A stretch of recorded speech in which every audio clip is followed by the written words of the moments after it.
What is up, gamers? I am John Jonah, and this is Archaeology 301.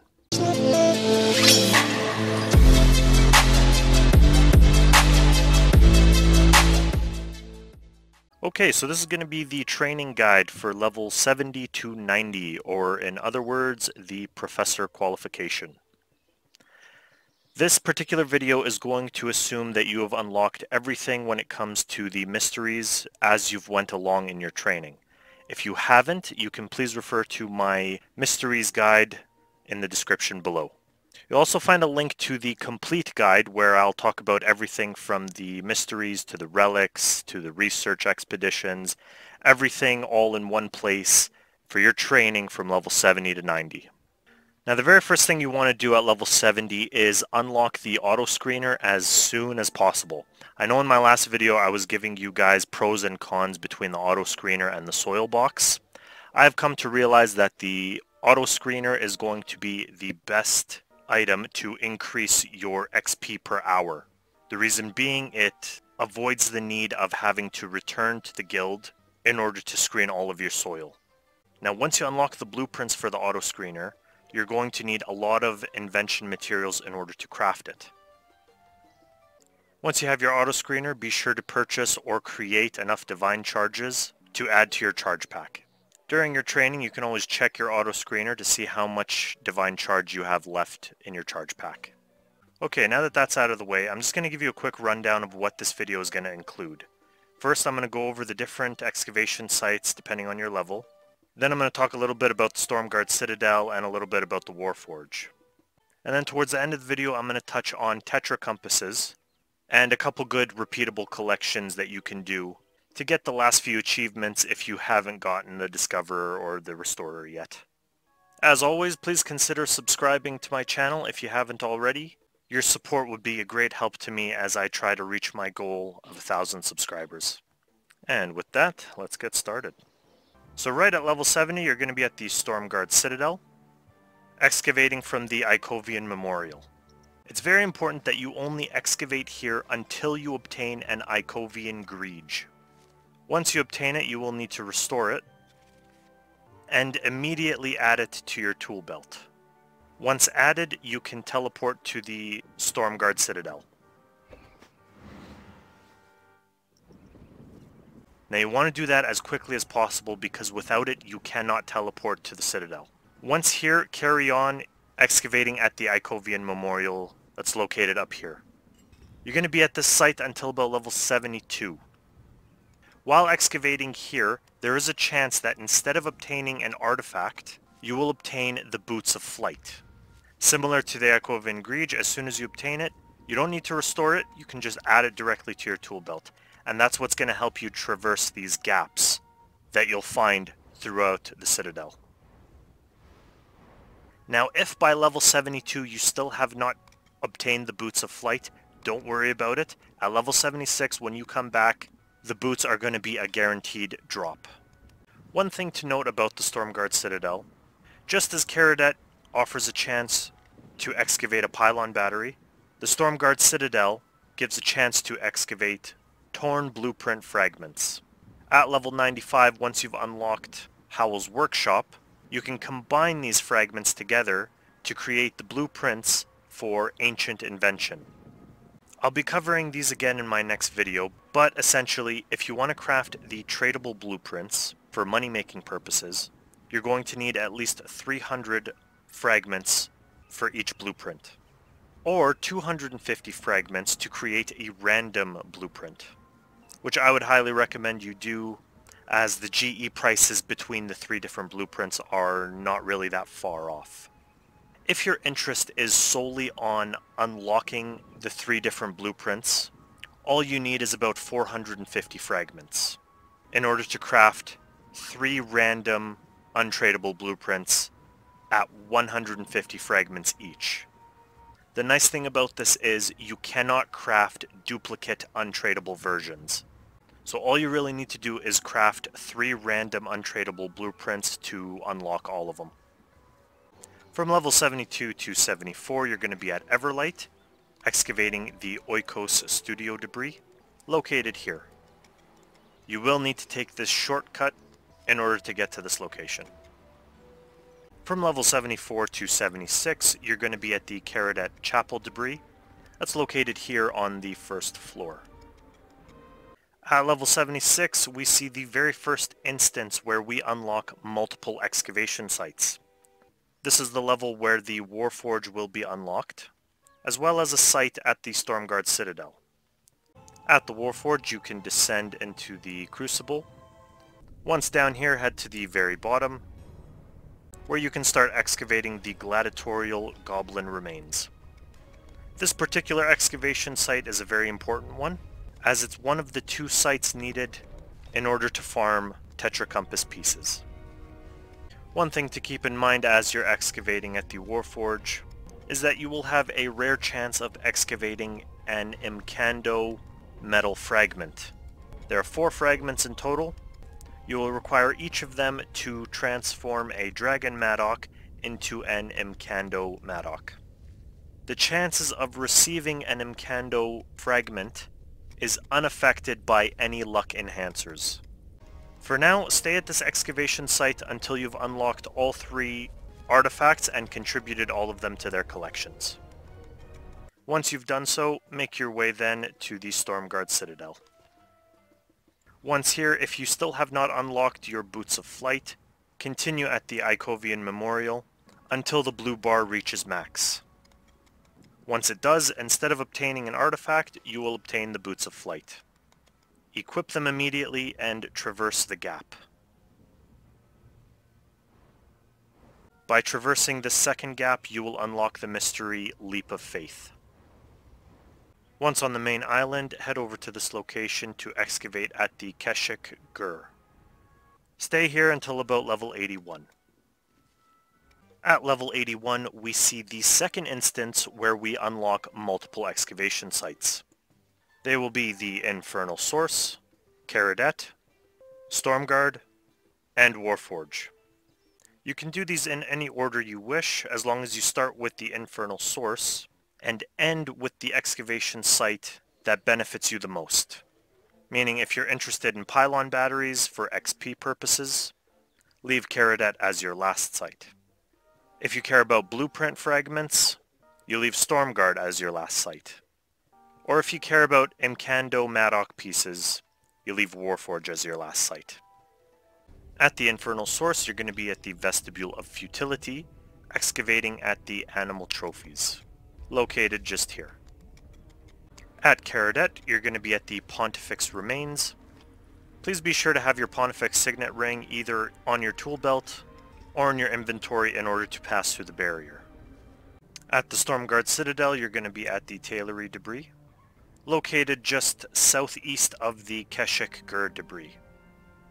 At the Warforge, you're going to be at the Crucible Stands debris, located on either side of the gladiatorial goblin remains. It's also worth mentioning that once you unlock all 4 Imcando pieces, you can go into your game settings menu, under Skills and Experience, under Archaeology, and you can toggle this selection on or off to either stop receiving Imcando pieces or to continue receiving them. Just if you want to create multiple Imcando Madocs. So you're going to stay at those excavation sites until about level 83. Once at level 83, you're going to be back at the Warforge, and you're going to excavate the barricade on this door. By doing so, you'll be able to enter the Warforge tunnels. The first time you click enter the tunnel entrance, you'll be asked to go left or right. Doesn't matter which option you choose, it all ends up in the same place. But you're eventually going to need to choose both at one point in order to collect the key required for the mystery into the forge. In either case, by heading down the tunnel entrance, you will unlock the mystery out of the crucible. Once you're down in the tunnels, you may notice that this place is a little bit of a maze, and it will take a little bit of getting used to figure out your way around. But for now, you want to make your way to this location in order to excavate the Goblin Dorm debris. On your map, it's just located here in these south tunnels. This excavation site is also worth keeping in mind, as it is going to be the second out of the 2 spots needed in order to farm your Tetra Compass pieces. From level 84 to 85, you're going to be at the Oikos Fishing Hut Remnants, located here at Everlight. From level 85 to 86, you will be at the Weapons Research Debris at the Stormguard Citadel, located just here. In order to get here, you will have needed to solve the Wing Out mystery to unlock the wingsuit, or unlock the inactive Stormguard portal. I'll be going over how to do these in the Mysteries Guide. From level 86 to 89, you will be at the Orcus Altar, located in the Kharid-et Chapel on the 1st floor. Please be sure to have your Pontifex Signet Ring on hand in order to pass through the barrier. At level 89, we see another instance where we unlock multiple sites. One at the Infernal Source, and another at the Warforge. I would recommend doing the one at the Infernal Source first, and in order to get there you're going to want to head down to the Harrowing. Once here, make your way towards the southeastern section, and excavate at the Dis Overspell. Stay here until you've uncovered all of the artifacts and satisfied all of your collections. Once you're done with that, head down to the Warforge. At the Warforge, head down to the tunnels, and go to the northernmost section, and excavate at the Big High War God Shrine. I particularly love this site, because the 3 artifacts that you can uncover here only require the materials provided by this excavation spot. And each of the 3 artifacts require the exact same quantity of materials needed to restore them. And it's pretty good XP here too. So I would highly recommend staying here until level 91. But once you reach level 90, you're essentially going to be done, and you can now work on obtaining that Professor Qualification. So at level 90, you should be completed the Collector's Assemble, as well as the Researcher and the Mystery Solver. However, the only thing that might be left over is the Discoverer and the Restorer. So with that, I'm going to talk about 2 repeatable collections that you can do in order to finish those off. If you guys recall from the first video, the repeatable collection we did was Zerosian 1. Well, now that we're level 90, we can go ahead instead and do Saradominist 1. By completing this collection once, you will achieve approximately 9k in Chronotes, and just a little over 14k in Archaeology XP. The requirements for this collection can be seen on your screen now, with the bottom right showing you all of the materials you're going to need to restore all of the artifacts. So be sure to compare those numbers with your material storage box, and gather whatever amount of materials you might be missing. During your restoration, if you are wearing your full archaeologist gear, you will gain an extra 900 XP for completing this collection. So once that's all done, you go ahead and you contribute it, and you'll earn just 5 Chronotes less than 9k. The other collection that's worth keeping in mind is the Green Gobbo Goodies 1. This is your very first collection that you can unlock by level 83 that allows you to farm Tetra Compass Pieces. I highly recommend during your excavation to uncover 4 of each artifact, so that when you contribute to this collection 4 times, you'll essentially unlock a full Tetra Compass. The requirements for this collection can be seen on your screen now, with the bottom right section showing you the list of materials that you're going to need. One contribution to this collection will not only give you a Tetra Compass piece, but it will also give you 34.5k Archaeology XP, and it will give you 6.5k in Chronotes. So if I were you, I would prioritize this collection over the Saradominist one. Once you have your 4 sets of collections, make your way to the Goblin Village north of Falador. Once here, talk to General Wartface, and contribute to the Green Gobbo Goodies 1 collection. By contributing 4 times, you will collect 1 full Tetra Compass, fragmented into its 4 pieces, as well as 26k in Chronotes. Now, in order to craft the full compass, you will not only need each of the 4 pieces, but you will also need 30 of each colored soil as they correspond to each of the 5 dig sites. If you're crafting a bulk amount of Tetra Compass pieces, I would recommend buying the 5 different soils from the GE. I personally think buying them is the better option, because if it's going to cost me about 5 to 7 mil to craft all 5 compasses, I'm pretty sure I can make that money back when I excavate them. Once you have all your Tetra Compasses ready to go, head to the platform next to the monolith and click on the compass to power them. Once you have all your compasses powered up, you can observe it to figure out the location of the excavation site.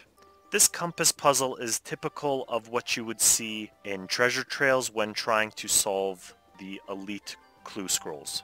I'm going to solve one with you just to show you how it's done. The idea is very similar to what you would find in a CSI type of movie or show. You're going to use triangulation. Now all that means is the compass is pointing in this general direction. So in order to figure out where the treasure is buried, you're essentially going to teleport to different spots on your map in the shape of a triangle. By doing this, it will help you narrow down the precise location. So just to show you what that looks like, the compass is currently pointing southwest. So I'm going to draw a line to the nearest area, which I would say is about Port Sarum. I'm going to teleport there. Okay, the compass is still pointing southwest, so I'm going to carry on. This time I'm going to head all the way to Yanil, which is approximately southwest of Port Sarum. Okay, so now at Yanil, the compass changes direction. Now it's pointing southeast. So that'll either be towards Uglog or Apatol. For simplicity's sake, we'll go to Uglog first.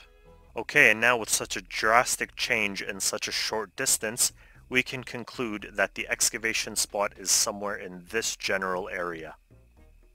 So now all I have to do is just run there manually. And as the compass starts to change direction, I will also change the direction of where I'm going. Okay, so now we know that generally it will be in this location. And then once you start seeing those drastic changes in the compass, take small steps, and you found it. Now I'm going to carry this on for the rest of the compasses that I have, and then I'm going to loot all of my ancient caskets with you on video. Okay, now that we have a small handful of ancient caskets, we can go ahead and start opening them up.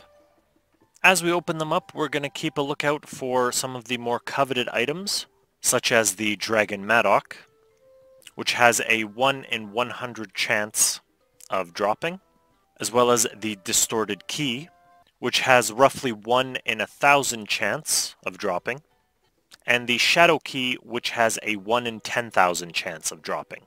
Now the Distorted Key and the Shadow Key are both used to unlock this display case, which gives you access to Guildmaster Tony's Madoc, one of the 4 hero items in RuneScape. Now the difference between the Distorted Key and the Shadow Key is that the Shadow Key has a 100% success rate in unlocking the display case, while the Distorted Key has a 1 in 10 chance of unlocking the display case. Okay, our first Ancient Casket gives us approximately 4.8 mil. If you click the Bank All option, it will bank everything except for the complete tomes. Second casket, not so much. Third casket, a little bit better. Fourth, fifth, sixth, seventh, and the last one, 8th. The biggest thing was collecting all of the complete tomes, which will greatly help when it comes to training. When it comes to our profit margin, we made about 10 mil just based off the materials alone. The thing is, when you unlock an ancient casket, it will also count the value of the artifacts, even though they're untradeable. So best of luck to you as you hunt for your Tetra Compasses. Now, once everything is all said and done, go ahead and collect your qualification.